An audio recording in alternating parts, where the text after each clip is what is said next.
ስንጸልይ ሐሳባችን የሚበትንበት ምክንያት ስንጸልይ ሐሳባችን ስለሚበተን ጸሎቱን እግዚአብሔር አይቀበለውም ብለን ጸሎት እንድናቋርጥ ነው። ሰይጣን በምድር ላይ ከሚጠላቸው የጽድቅ ሥራዎች ዋናውና ትልቁ ጸሎት ነው። ከሁሉም የጽድቅ ሥራዎች ጸሎትን ሰይጣን ይጠላል። አልቦ ግብር ዘያፈቅር ሰይጣን ከመ አሕድጎ ጸሎት፣ ሰይጣን እንደ ጸሎት ማቋረጥ አድርጎ የሚወደው ነገር የለም። ስለዚህም መጀመሪያ እንዳይጸልዩ የጸሎት ጊዜያችንን ሌሊት እንድንሻማ ማታ በማይረቡን ነገሮች ጊዜያችን እንድናመሽ በማድረግ ማታ ካመሸን ሌሊት መነሳት ስለማንችል፣ ከዚያ ባለፈ ደግሞ ጉባኤ መሃል ስልክ ቁጭ ብላችሁ የምታወሩ ሰዎች ውጡ ስለማያችሁ፣ አንድ ፖሊስ ፊት በፖሊስ እየተጠየቃችሁ እያለ የማታወሩት ስልክ በንጉሠ ነገሥት በእግዚአብሔር ፊት ሆናችሁ ታወራላችሁ። በእውነት እንዴት ያለን ስርዓት አንደኞች እንደሆን ነገር ደግሞ ሰው ዘወር ብላችሁ አትዩ። ራሱ የተነገረው ሰው ይወጣል፣ እናንተ ወደዚህ ዞሩ። ስለዚህ ሰይጣን እንዲያ የሚያደርግበት ምክንያት የጸሎት ጊዜያችንን አስመሽቶ ካባከነ በኋላ ሌሊት አዳክሞ ቅንድብን በማክበት ለጸሎት እንዳንነሳ ያደርጋል። ከተነሳን ደግሞ ይትመነገን በሐልዮ ከንቱ ነገሮችን በማሰብ ልቡናን ይበትናል።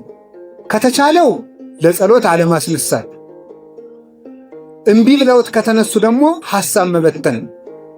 የሚበትንበት ምክንያት እንዲህ እያልኩ ብጸልይ እግዚአብሔር ይሰማኛል ወይ? ሐሳቤ ላልተሰበሰበበት ጸሎት ምን ያደክመኛል ብለን ጸሎት እንድናቋርጥ ነው።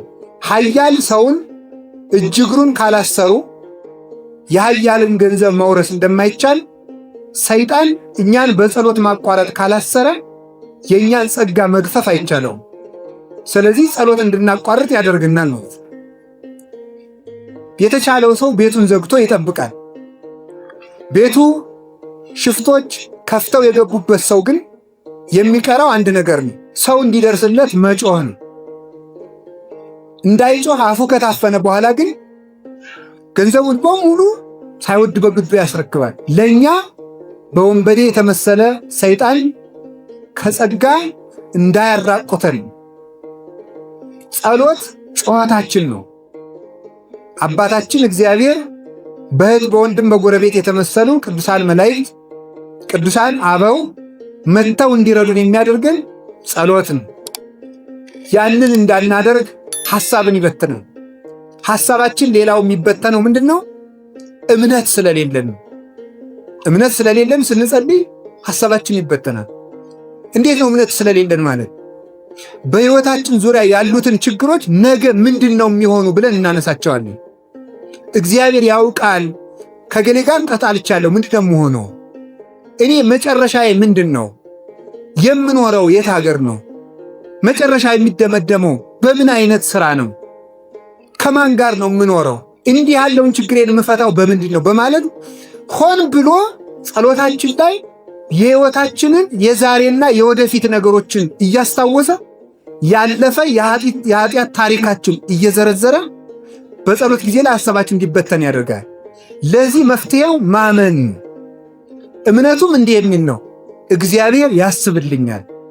ግድፍ ላይ ለእግዚአብሔር ሕሊናከ ወውቱ ሲሰከ፣ ሕሊናህን በእግዚአብሔር ላይ ጣል እርሱም ይመግብሃል። እሱ ስለ እናንተ ያስባልና የሚያስጨንቃችሁን ነገር በእርሱ ላይ ጣሉት። ባለቤቱም መኑ እምኔክሙ በተክዞ ዘይት ወስቆ አሐደ እመተ በዲበ ቆሙ፣ ከእናንተ መካከል ተጨንቆ በቁመቱ ላይ አንድ ክንድ መጨመር የሚቻለው ማን ነው? ስለዚህ እላችኋለሁ አትጨነቁ።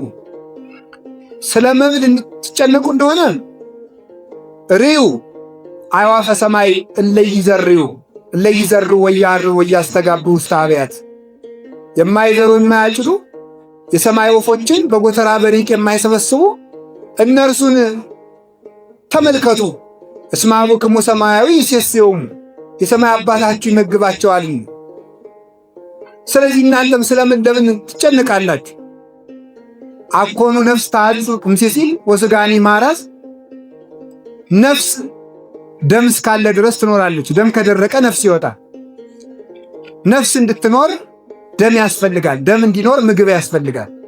ለነፍስ የሚረባትን ምግብ ከመስጠትማ ነፍስን መፍጠር አይበልጥምን? ወስጋኒ ማራዝ ለስጋ የሚገባውን ልብስ ከመስጠትማ ስጋን ካፈር አንስቶ መፍጠር አይበልጥምን? ስለዚህ እናንተ እምነት የጎደላችሁ ስለምን ትጨነቃላችሁ?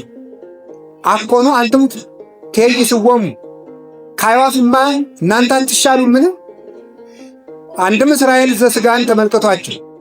ወፍ የተባሉ እነሱ ናቸው። ወፍ ርስት እንደሌለው ርስት ሳይወርሱ በበረሃ በመና በደመና ይመግባቸው ነበርና እነሱን ተመልከቱ። ከወፎች እናንተ አትበልጡምን? ማለት ከእስራኤል እናንተ ትበልጣላችሁ። እስራኤል የሚወርሱት የምድር ርስት፣ የወጡት ያመለጡት ከምድር ጠላት፣ የሚጠፋላቸው የምድር ጠላት እንዲህ ያለ ነው።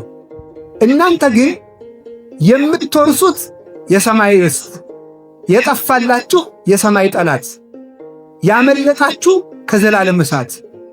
እንዲህ ከሆነ በቃል ኪዳን ከከበሩት ከእስራኤልማ በልጅነት የከበራችሁ እናንተ አትበልጡምን? ስለዚህ ከእስራኤል የበለጠ ሐሳብ ይኖራችሁ። ለእስራኤል ካሰበላቸው ለእናንተማ እንዴት አያስብላችሁ? ቅዱስ ዮሐንስ አፈወርቅ ይህን ሲናገር የቅዱስ ጳውሎስን መልእክት ሲተረጉም ይትባረክ አቡሁ ለእግዚእነ አምላክነ ወመድኃኒነ ኢየሱስ ክርስቶስ ዘባረከነ በኩሉ በረከት መንፈሳዊት በኢየሱስ ክርስቶስ ዘበሰማያት። በሰማይ በጌታችን በመድኃኒታችን በኢየሱስ ክርስቶስ በሰማይ ባለ በረከት የባረከን የጌታችን የመድኃኒታችን ኢየሱስ ክርስቶስ አባት እግዚአብሔር ይመስገን ይላል። በሰማያዊ በረከት ያለው ለምንድን ነው? የቀድሞው አውራሹ ሙሴ ወራሾቹ እስራኤል፣ ዛሬ አውራሹ ክርስቶስ ወራሾቹ ክርስቲያን። የቀድሞው ርስቱ የሚነጠቅና የምድር ርስት፣ የዛሬው የሰማይ ርስት። የቀድሞው የዕድሜ በረከት፣ የዛሬው ደግሞ የዘላለም ዕድሜ የዘላለም ሕይወት። የቀድሞው ከፈርዖን ማምለጥ፣ የዛሬው ከዲያብሎስ ማምለጥ። የቀድሞው ከፈርዖን ሰራዊት ማምለጥ፣ የዛሬው ከዲያብሎስ ከአጋንንት እጅ መውጣት። የቀድሞው ከግብፅ መውጣት፣ የዛሬው ከሲኦል መውጣት። የቀድሞው የአብርሃም ልጅ መሆን፣ ዛሬ የእግዚአብሔር ልጅ መሆን። የቀድሞው እስራኤልን መውረስ፣ ዛሬ መንግሥተ ሰማያትን መውረስ። የቀድሞ በግ መብላት፣ ዛሬ ክርስቶስን መመገብ። ቀድሞ ከዓለት የፈለቀ ውሃ መጠጣት፣ ዛሬ የዘላለም ሕይወት ኢየሱስ ክርስቶስን ደም የሕይወት ውሃ ክርስቶስን መጠጣት። ቀድሞ እስራኤል ልብስ አልወለቀ ጫማ አላለቀ፣ ዛሬ ክርስቶስን መልበስ። በእንዲህ ያለ በረከት የባረከን ቀድሞ የእህል በረከት፣ ዛሬ ግን በረከታችን የኢየሱስ ክርስቶስ ሥጋና ደሙ። እክል ያጸና ኃይለ ሰው የምድር እህል ቢበሉት የምድር ሥጋን ያበረታል። የክርስቶስን ሥጋ ቢመገቡት የሰማይ ኃይል ሰጥቶ ነፍስንም ሥጋንም አንድነት ያጸናቸዋል። ስለዚህ ለምግብ አትጨነቁ፣ ለልብሳችሁ አትጨነቁ። ወበይንተ አራዝን ይምጠጥሉ ርዩ ጽያት ገዳም ዘከመ ይልህ። የምድረ በዳ አበቦች እንደምን እንደሚያድጉ ተመልከቷቸው። ሰሎሞን ጥቀ በኩሉ መኃልዩ ይለብሰ ከመ ኀቢኡ። ሰሎሞን እንኳን በዚያ ባለጸግነቱ ከአበቦች እንዳንዱ አድርጎ አልለበሰም። ማለት የአበባ ምንጣፍ ቢያስነጥፍ አበቦችን አይቶ ነው። አበቦች ግን ከባህሪያቸው አንቅተው ይለብሳሉ። ወናውፅ የገዳም ዘዮም ሃሎ ዘከመዝ ያለብሶ እግዚአብሔር። ነገ በሳት የሚቃጠለውን አበባ እግዚአብሔር እንዲህ በጌጥ በመዓዛ የሚያስጌጠው ከሆነ ኦ ሕጹሳን ሃይማኖት እፎይ ያቅሙ። እናንተ እምነት የጎደላችሁ እናንተንማ እንዴት አያላብሳችሁ? ስለዚህ ስለምን ለልብስ ትጨነቃላችሁ? አንድም ነገ በገሃነም የሚቃጠለውን አረኒ አሕዛብ እግዚአብሔር እንዲህ የሚመግበው ከሆነ እናንተንማ እንዴት አይመግባችሁ? ስለዚህ አላቸው ወበይንተ ትብለክሙ የተተክዙ እንዘ ትብሉ።